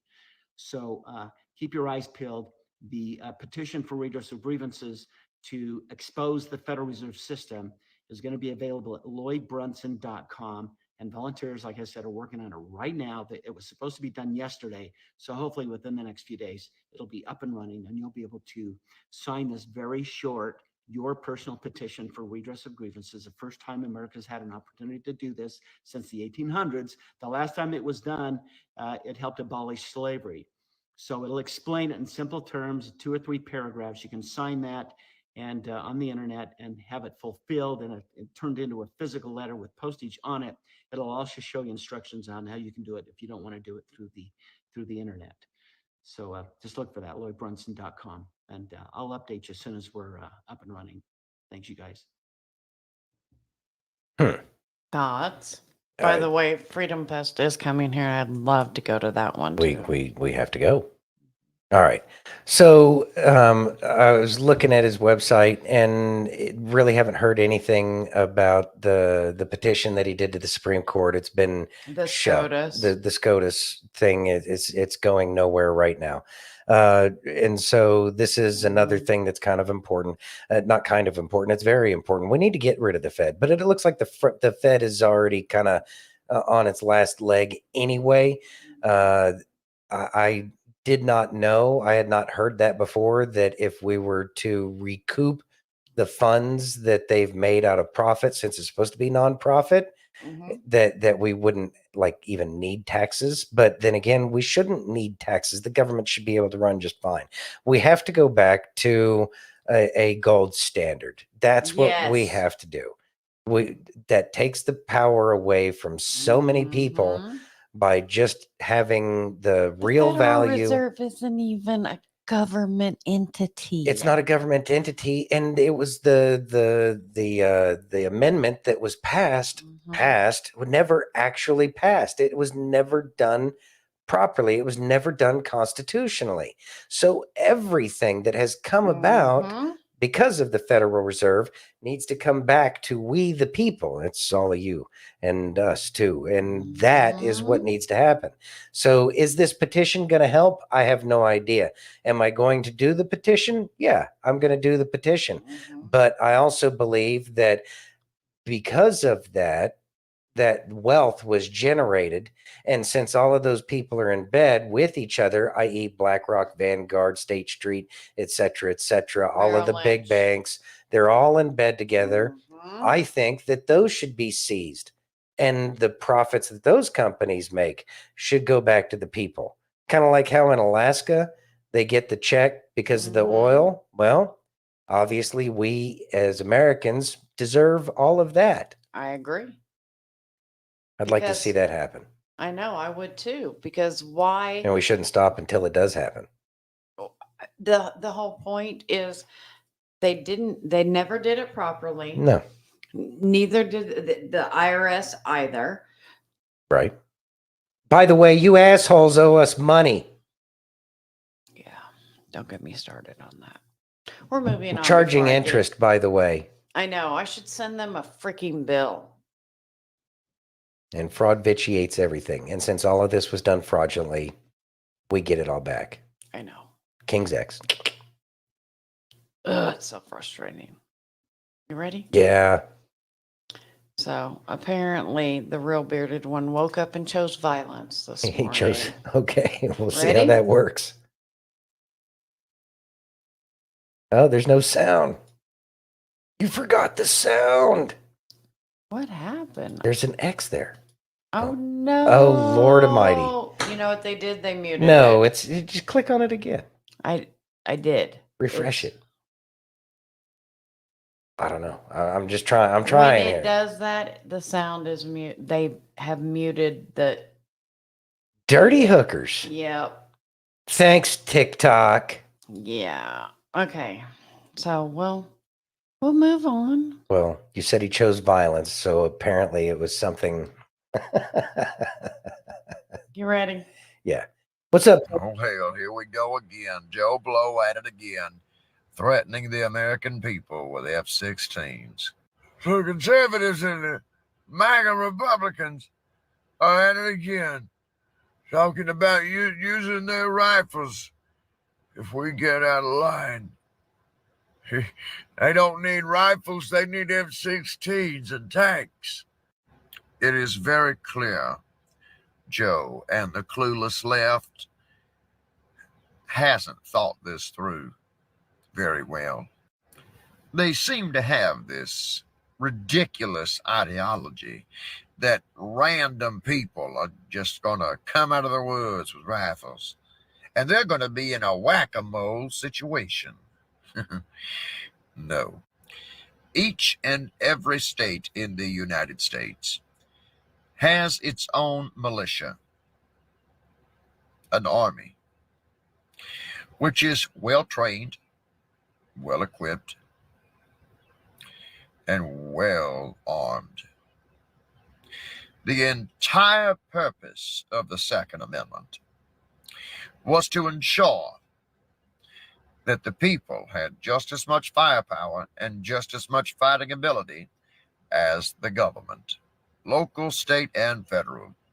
So with each state having its own militia, multiple militia units from every state, Joe, you would be up against an entire fucking army that is well-trained, well-armed, and well-equipped with just as much firepower and just as much fighting capability. Let me put it to you like this, Joe. Your F-16s would be cannon fodder. Your tanks would be scrap metal.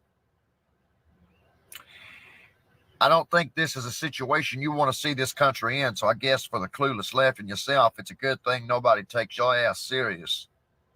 And not to add insult to injury, we outnumber police force nationwide by about 22-1. We outnumber the military by about 36-1. Again, you would not be in some whack-a-mole situation. It wouldn't be random people just coming out of the woods with rifles. It wouldn't be random people popping up out of nowhere with rifles. No. You would be up against an entire fucking army that greatly outnumbers your own, that has just as much firepower and fighting capability. I guess it really is a good thing nobody takes you serious. Thoughts? He's a dumbass for threatening the American public that way. I know. Like that He's should done be it it. 3 times now, It, by it, the way. it should be, if it's not a chargeable offense, and just, yeah. So 3 times he's done it. he brings up very good points, and then Aaron was also talking about it. The like the veterans, that's why they hate veterans so much. That's why they minimize veterans. That's why they would rather have veterans homeless and pay a whole bunch of ISIS fighters and their family members, because that's how they get rid of the homeless. That's why they don't have a problem with the 22-day, which is probably closer to 44 a day.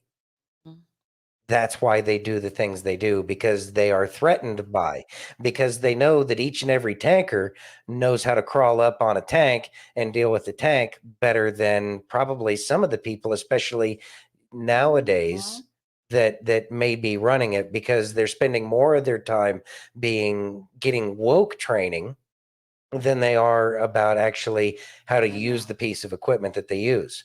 And then that doesn't even, and I've said this before, if they were to send the US military against the populace of this nation, they probably wouldn't even be able to get off base. It would never make it past the armory.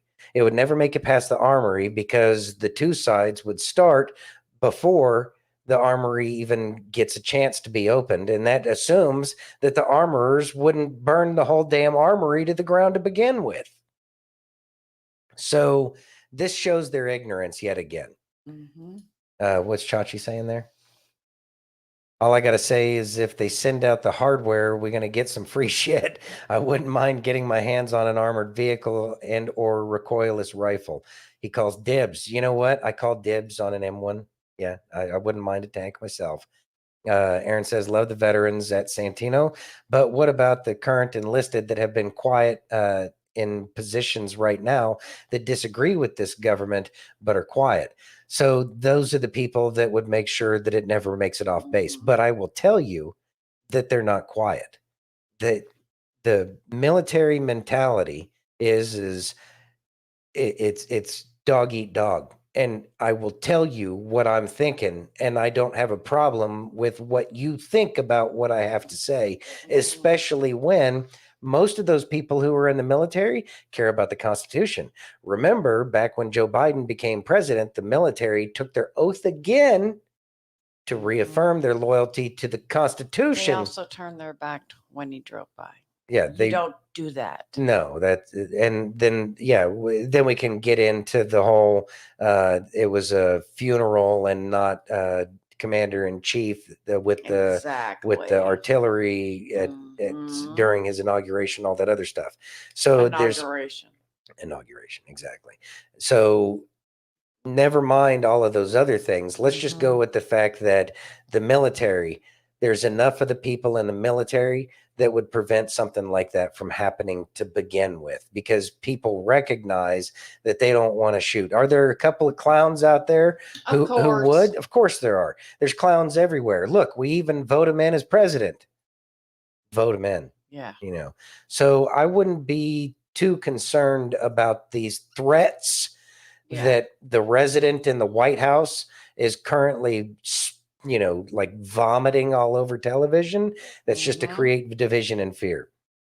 I see there's lots of good things being said. Okay, let's here. start with Jan. Okay, Jan, I can for sure say that every household in the mountains here have and own guns. Pew-pews.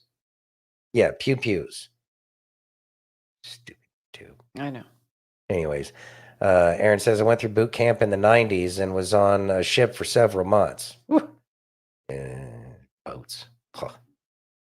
When Chachi says, when the Iron Curtain fell, all kinds of folks got a lot of cool stuff for free. Yeah, that's the truth. Mm-hmm. Yeah.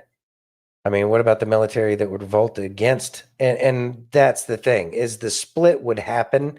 It's I don't see how it could happen.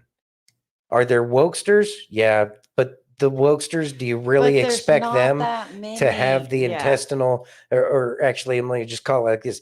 Do you think the wokesters are going to have the testicular fortitude to be able to stand up and fight for what they really believe in?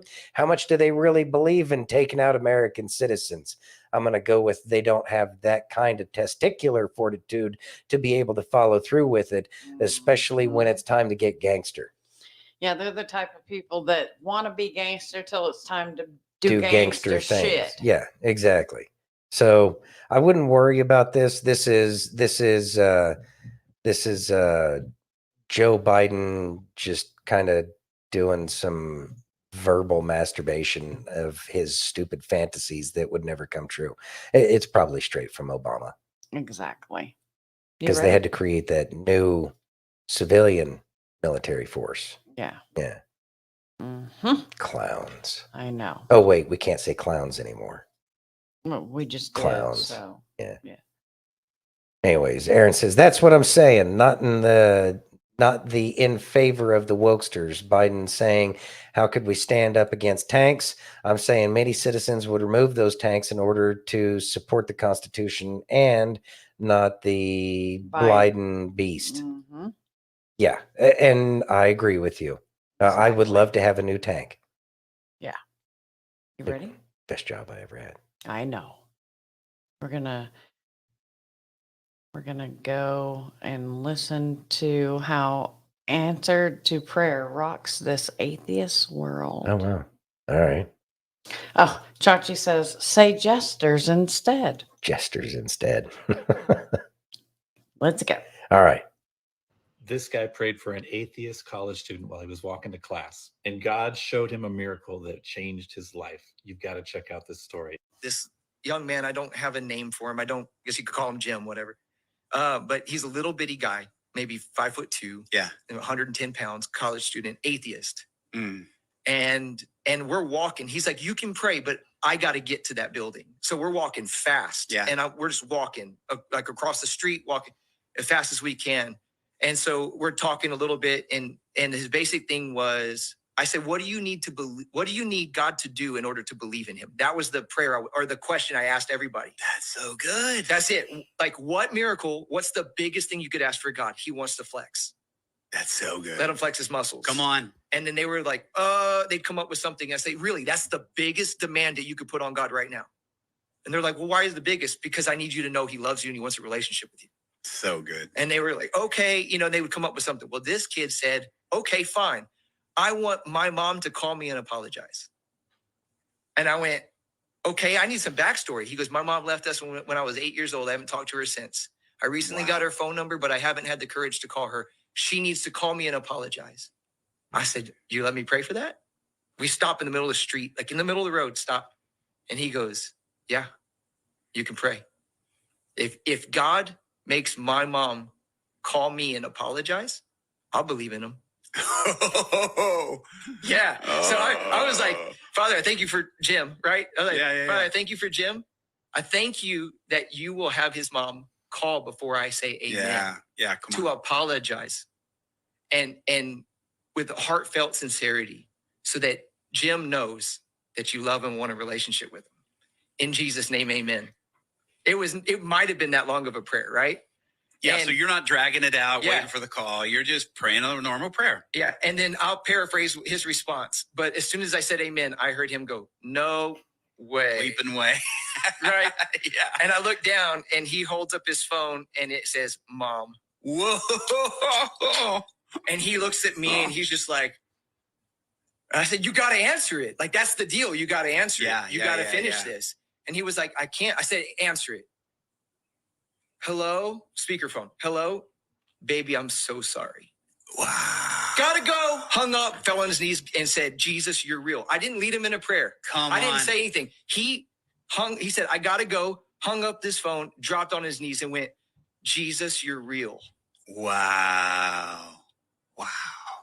And then he called his mom back up and said, Mom, I'm sorry I hung up on you, but I just gave my life to Jesus. And this is her response. She said, baby, I met Jesus 4 days ago. Whoa. Come on. This is too good. Yeah.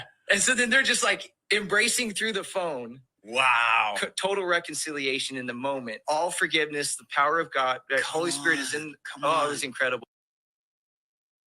Wow. Thoughts? It chokes me up. Wow. But I believe that. Mm.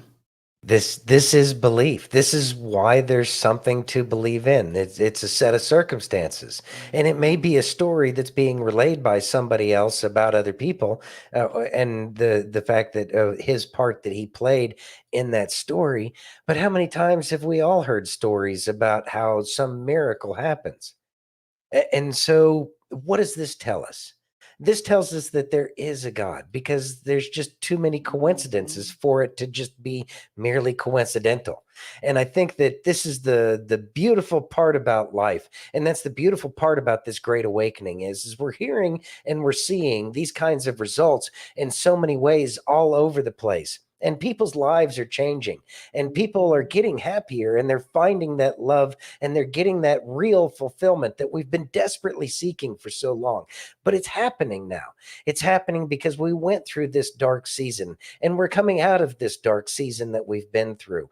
And now we're going to get to see these things, and America is going to come together, and we're going to come together under God, and we will be indivisible, with liberty and justice for all, because God is showing his face to us again, because more and more people are praying, more and more people are sharing the word. And as more people, and this is being proven, and the Catholic Church has even talked about this, or members within the Catholic Church have talked about this, that the more people pray, the more powerful it is. And as more people pray and they get other people to pray and to become followers of God, Mm-hmm. that those prayers get more and more powerful, and more miracles will be seen each and every day. And these are the things that are important. And these are the things that we have to look forward to. So just because we may be going through some garbage times right now, and we have some jester, there you go. Thank you very much. Even though I think that's kind of mean to jesters. But anyways, even though we have this jester talking about how they're going to use our military equipment against the people of this country, it's not going to happen. Right. And it shows how weak and God feeble they wins. are, because God wins. And God wins by getting more and more of his children to come back. Sadly, it looks like about 99 of the flock of 100 got lost and strayed, but he's finding all of us and bringing us back. And so Amen. it is getting better each and every day. And it's these stories that we need to hold within us and recognize that something is happening, and it's good. There is a light at the end of the tunnel, and it's not a train this time. Exactly. It's actually the end of the tunnel. Yeah. Yeah. Jenny says he works in mysterious ways. Yes, he does. And Aaron says he was really awesome to me today. Awesome. Had my best sales day this year, which helps a lot, the day before my birthday. Happy birthday. Early birthday. Why do you Yeah. remember that? You didn't sell the Klaus, did you? Yeah, I better not find your stupid crickets in my food. It's gonna upset me. I know, right? It's not worth it. I don't think that's the Yeah, I don't think that's the case either. But congratulations. I'm glad that you had an amazing sales day. And I know that you'll Yes. have many, many more. Absolutely. Because God is there God is there. and God wins. We just have to look for him. And he's going to make it more and more apparent every day. No, just bug sales to pet stores and breeders, my man. Awesome. There you go. Amen. Yeah. The Pl- future is up to us. Thank you, Plain Truth. That Absolutely. is true. And up to each and every one of us as individuals to work together as a community, to build that community. That's how it's done. And so, yes, it is up to us. It is up to us. Got to do our part. We must. We must. We must. You ready? Yes. Remember, everything in life happens for a reason. Good days tell you that life is beautiful. Bad days tell you that there is more to learn from life. Good people give you valuable memories, and bad people give you valuable lessons. So believe that everything in life happens for a reason. I will say that used to be one of the biggest things that used to drive me crazy. Everything happens for a reason. Everything happens for a reason. That upset the both of us. Yeah. Yeah. It was one of those statements that just used to drive me crazy. Everything happens for a reason. And it's taken a long time to realize that sometimes you don't even know what those reasons could be. Like I've talked about it before. I was supposed to take a completely different car on the day of my car accident. Had I taken that car, I would not be sitting here today. So yes, it did happen for a reason. Do I still have times of why did I even have to be in the car accident at all? Yes, I do. But for what I have thought about over the years is I know that the person behind me was a much older person that was driving the car. Had I not been the one to been hit, that person behind me wouldn't have made it. And so it could be just that simple that I was in the car accident because God knew I would make it. And the person behind me wouldn't have. So even though sometimes we don't know why everything happens for a reason, just know that it does happen for a reason. And we may know why later on down the road. And then again, we may never know why it happened the way it happened. And that's okay too.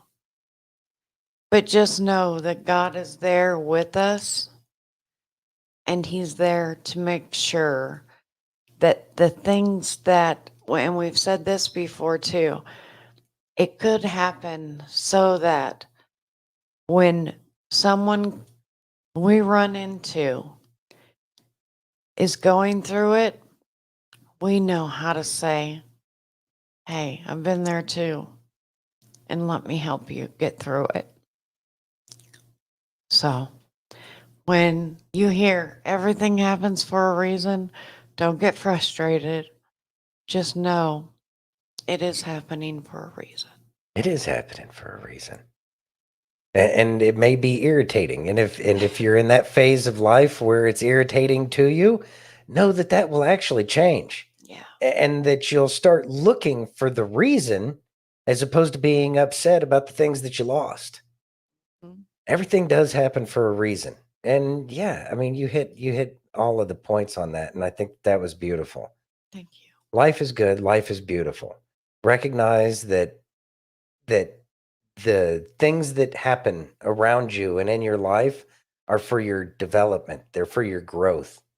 And that we should appreciate everything, whether it's good or bad, because what we perceive to be bad or good, because in the end, it's all good because it's for our growth and because He loves us and because we are becoming something greater than what we were. And it does give us the chance to help other people. When life's given people the business and you've already been through getting the business from life, it does help it. So that it does help other people, helps you help other people. And that's an amazing space to be in, to be of service to other people. Because in the end, we're here to be of service. We are. And that is the most fulfilling thing that we can do in life is to be of service, because we see other people have a better day than what they were having before. And that is true fulfillment. And that is where the joy comes from. So you might be going through it, but that's okay, because it's making you stronger to help other people. And then when you see that smile on other people's face, that is a beautiful reward. You see what Bethany said? Look for the blessing or the lesson. Always. Exactly. Got to look for the blessing or the lesson. Yeah. All right, everybody. Well, I think that pretty much takes it for tonight. Yeah. We appreciate each and every one of you for joining us on Facebook, YouTube, Twitch, X, Rumble, and Pill.net. Yes. And if you haven't already, please remember to hit that thumbs up if you're over on Rumble or YouTube. Take that red pill if you're over on Pilled. Smash that heart if you're on X. And remember, it's all a virtual hug for us. And we absolutely love those virtual hugs. And sharing is caring. And we cannot wait to see you guys tomorrow. And Miss Denise will be joining us. Yes, she will. We're excited about that. Amazing. We love each and every one of you. You guys do make our day so much brighter. Thank you very much. We love you all. Have a great night. God bless and be safe.